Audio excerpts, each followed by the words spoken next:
بسم اللہ الرحمن الرحیم اللہم صلی علی محمد و آل محمد و عجل فرجہم اجمعین۔ تمام تر حمد و ثنا پروردگار عالم کے لیے کہ جس نے محمد و اہل بیت محمد علیہ السلام کو خلق کیا، جنہوں نے ہمیں زندگی جینے کا قرینہ سکھایا، ان کے صدقے اس کل کائنات کو خلق کیا۔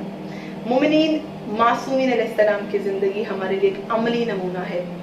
ہمارے ہر امام نے قید و بند کی سختیاں سہی، اپنے دور کے حکمرانوں کے ظلم سہے، اور ان سب کے باوجود دین کی تبلیغ کو جاری رکھا اور مومنین کی رہنمائی جاری رکھی۔ ہر زمانے میں ہمارے امام نے ہماری رہنمائی، ہماری سرپرستی جاری رکھی۔ ہم خوش نصیب ہیں بحیثیت مومن، بحیثیت محب آل محمد، بحیثیت شیعہ کہ ہم ان کے چاہنے والے ہیں کہ جنہوں نے ہمیں کبھی بھی کسی حالات میں بھی تنہا نہیں چھوڑا، اور آج بھی ہم ذکر محمد و آل محمد زیر سرپرستی قائم آل محمد عجل فرجہم کے کرتے ہیں۔ مومنین، آج باب الحوائج امام موسیٰ کاظم علیہ السلام اللہم صلی علی محمد و آل محمد و عجل فرجہم اجمعین کی بارگاہ سے آپ کے لیے انتہائی سبق آموز اور کردار ساز واقعہ لے کر حاضر ہوئی ہوں۔ امید کرتی ہوں کہ واقعے کے اختتام پر میں اور آپ اپنا احتساب کریں گے اور یہ جاننے کی کوشش کریں گے کہ اس واقعے میں ایسا کون سا درس ہے جو ہمیں اپنی زندگی میں شامل کرنے کی ضرورت ہے۔ واقعہ کچھ یوں ہے کہ ایک مرتبہ بغداد کی ایک گلی سے باب الحوائج امام موسیٰ کاظم علیہ السلام کا گزر ہوا کہ مولا دیکھتے ہیں ایک گھر سے رقص و سرور کی اور راگ و رنگ کی آوازیں آ رہی ہیں۔ اب مولا جب دیکھتے ہیں کہ اسی گھر سے ایک کنیز باہر آتی ہے اور وہ گھر کا پورا کرکٹ سمیٹ رہی اور ایک جگہ رکھ رہی، مولا فرماتے ہیں کہ اس گھر کا مالک آزاد ہے یا غلام؟ تو یہ کنیز مولا سے کہتی ہے کہ اس گھر کی ظاہری شان و شوکت دیکھیے، اس گھر کی زیبائش و آرائش دیکھیے، کیا آپ کو لگتا ہے کہ یہ کسی غلام کا گھر ہوگا؟ یہ بغداد کے امیر ترین شخص بشر حافی کا گھر ہے۔ بشر حافی بغداد کا انتہائی امیر شخص تھا۔ جسے مولا نے یہ سنا، مولا فرمانے لگے، ہاں یقیناً یہ کسی آزاد کا ہی گھر ہو سکتا ہے، یہ کسی بندے کا گھر نہیں ہو سکتا۔ کیا عجیب تاثیر تھی مولا کے ان الفاظ میں۔ کنیز نے یہ الفاظ سن تو لیے، لیکن اس کے دل پر یہ الفاظ اثر کیے۔ اسے محسوس ہونے لگا کہ اس بزرگ نے کیا کہہ دیا۔ یہ ایسے ہی کچھ دیر بعد اپنے مالک کے گھر لوٹی۔ جب مالک نے، بشر حافی نے اس سے سوال کیا کہ اتنی دیر کیوں لگ گئی اور تمہاری تاخیر کی وجہ کیا ہے، تو اس نے واقعہ بیان کیا کہ میری ملاقات ایک بزرگ سے ہوئی کہ جنہوں نے مجھ سے انتہائی عجیب و غریب قسم کا سوال کیا۔ بشر کہنے لگا، کیا سوال کیا؟ تو یہ بتا رہی ہے کہ مولا نے مجھ سے، وہاں جو بزرگ تھے انہوں نے مجھ سے پوچھا کہ یہ گھر کسی آزاد کا ہے یا غلام کا؟ تو میں نے کہا کہ ایک آزاد کا ہی گھر ہے۔ تو وہ کہنے لگے کہ جیسے یہاں سے موسیقی، راگ و رنگ اور رقص و سرور کی آوازیں آ رہی ہیں، یہ کسی بندے کا گھر ہو ہی نہیں سکتا۔ بس ان الفاظ کا سننا تھا کہ بشر کے دل پر جیسے اثر کر گئے۔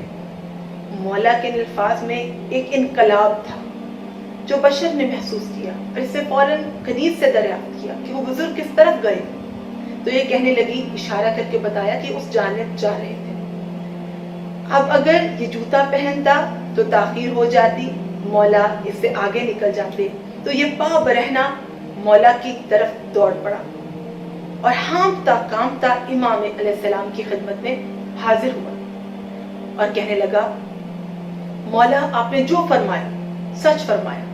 جو وضع قطع کنیز نے اس بزرگ کی بیان کی تھی، بشر جان چکا تھا کہ یہ جو بتا رہی ہے یہ ہستی ضرور موسیٰ ابن جعفر ہے۔ اسی لیے یہ ہانپتا کانپتا ہوا مولا کی بارگاہ میں پہنچا، اور جیسے ہی مولا تک پہنچا فرمایا کہ مولا میں معافی چاہتا ہوں اور میں توبہ کا خواہش مند ہوں، میں پروردگار سے توبہ کرنا چاہتا ہوں۔ جو آپ نے میرے بارے میں فرمایا بالکل صحیح فرمایا، بالکل درست فرمایا۔ مولا نے جب دیکھا کہ اپنے کیے پر شرمندہ ہے، امام علیہ السلام نے خود پروردگار عالم کے حضور بشر حافی کے لیے دعا کی اس کی توبہ کے لیے پروردگار سے دعا کی، یہ توبہ طائب ہوا اور یہ صالحین میں شامل ہو گیا۔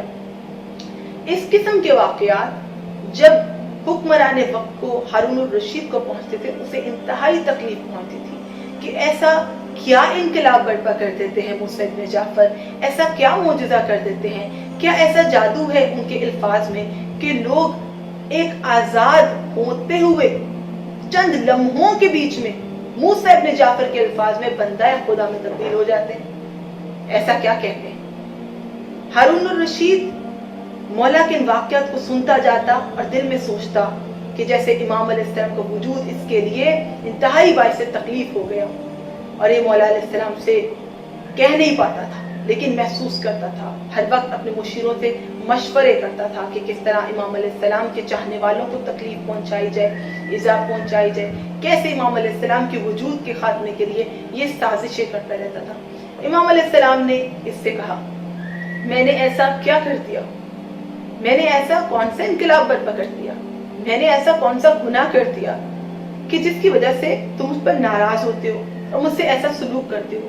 امام علیہ السلام ایسا صرف اپنے چاہنے والے، اپنے محبان کی سلامتی کے لیے، ان کی حفاظت کے لیے کیا کرتے تھے تاکہ محبان محمد و اہل محمد اور امام موسیٰ کاظم علیہ السلام کے چاہنے والے اس دور میں حکومتی ہتھ کنڈوں میں پھنس نہ جائیں اور حکمران وقت انہیں کسی قسم کی ایذا نہ پہنچائیں، تکلیف نہ پہنچائیں۔ اب ہارون مولا کے الفاظ کو سنتا تو تھا لیکن دل ہی دل میں یہ سوچتا تھا کہ امام علیہ السلام کا وجود اس کے لیے وجود تک ضم ہے، کہ جیسے موسیٰ ابن جعفر کا وجود اس کے لیے گناہ کا باعث ہے، موسیٰ ابن جعفر کا وجود اس کے لیے برداشت کرنا ہی مشکل تھا۔ ایک بادشاہ ہے، تمہارے پاس طاقت ہے، تمہارے پاس اختیارات ہیں، ایک طرف حجت خدا ہیں جن کے پاس خدا کے دیے ہوئے اختیارات ہیں، ان کا دیا ہوا جاہ و شمع، ان کا دیا ہوا علم ہے، لوگ ان سے محبت رکھتے ہیں اور تم سے محبت نہیں رکھتے، لوگ ان کی تعظیم کرتے ہیں اور تمہاری تعظیم نہیں کرتے۔ بس یہی چیزیں اس کو ناگوار گزری اور یہ ہر وقت اپنے مشیروں سے مشورے کرتا تھا کہ کیسے امام علیہ السلام کے وجود اور ان کے چاہنے والوں کو نقصان پہنچایا جا سکے۔ مومنین کرام، اس واقعے سے ہمارے لیے ایک انتہائی اہم پہلو نکلتا ہے، ایک انتہائی اہم درس کہ آج ہم بحیثیت مومن یہ سوچیں کہ ہم جو زندگی گزار رہے ہیں یہ ایک آزاد کی زندگی ہے یا ایک غلام کی زندگی، یہ ایک بندے کی زندگی ہے یا ایک آزاد شخص کی زندگی ہے۔ کیا امام کا چاہنے والا ایسا ہے جیسے کہ آج ہم ہیں؟ آج ہمارے گھر سے جو بھی آوازیں ہیں یا ہمارے زندگی گزارنے کے جو بھی طریقے ہیں، کیا وہ ایسے ہیں کہ ہمارے امام وقت، امام زمانہ عجل فرجہم، اللہم صلی علی محمد وآل محمد وعجل فرجہم اجمعین، ان کے لیے باعث راحت ہو؟ کہیں زندگی میں کوئی ایسے پہلو تو نہیں جو مولا کے لیے باعث تکلیف ہو؟